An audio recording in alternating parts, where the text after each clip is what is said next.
Hey there everyone and welcome to another Dead by Daylight video. Today I'll be giving you some tips on how to improve your nurse plays and to help you get more kills. So let's get into it, shall we? So for this video, I use base nurse with only her perks and one add-on so you can see where I'm blinking to. And the perks that I used are Stridor, Thanatophobia, and a nurse's calling.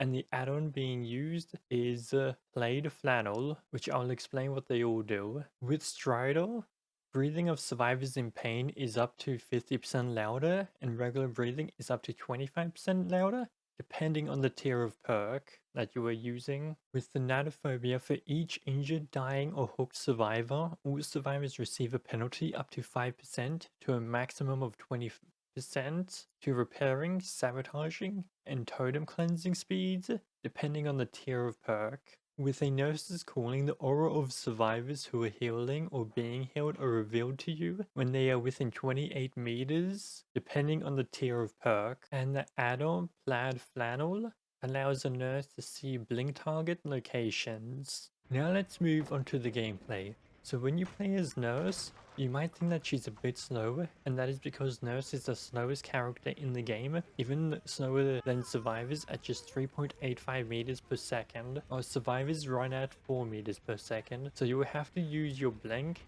to catch up to Survivors. So when you go to use your blink, you have to hold down the button in order to charge up the blink, and the longer you hold down the button, the further you can travel, up to 20 meters. With a max charge time of 2 seconds, but once charged, you have to blink to be able to attack again. But you can hold it for as long as you need. When you do blink, you will have 1.5 seconds to either blink one more time or to try and hit someone before you become fatigued, which is similar to being stunned by a pallet. Now if you just blink once, you have 2 seconds of fatigue, but if you blink twice in a row, then you'll be fatigued for 2.5 seconds. But if you go to attack before becoming fatigued, then an extra 1 second will be added onto the fatigue. So when you get into a chase with a survivor and the survivor all of a sudden starts to run back to you, when you have your blink charging, you can look down at the ground to decrease the distance you will travel, but also be careful. If you're on the second story of a map, then you will blink through the floor and go to the level below you and you might lose them. But this can also be a good thing too, because to blink through levels, it can make catching survivors by surprise that much easier. So be careful where you are looking when you are blinking. Don't be afraid to blink a second time if you don't think you are close enough. And also be careful if you're chasing a survivor with a flashlight, because they can use it on you to disable your blink. So do watch out for that and be careful around them. Also, when you are blinking and you blink into a pallet and become fatigued, then you cannot be stunned if a survivor throws the pallet down onto you. But if they throw the pallet down onto you first, when you are out of your blink, then you will be stunned by the pallet first, and then you'll become fatigued afterwards. But also, if you're in the middle of the blink and they throw down the pallet, then you should not be stunned by the pallet, but you'll still be fatigued as normal.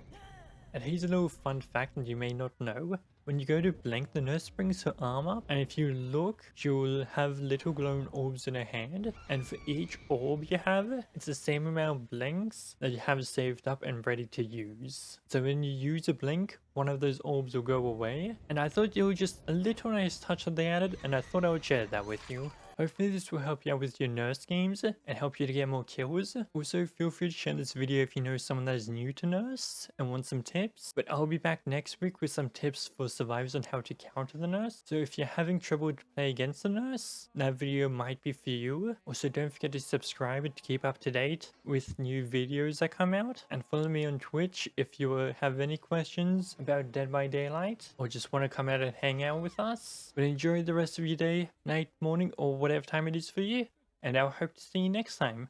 Bye!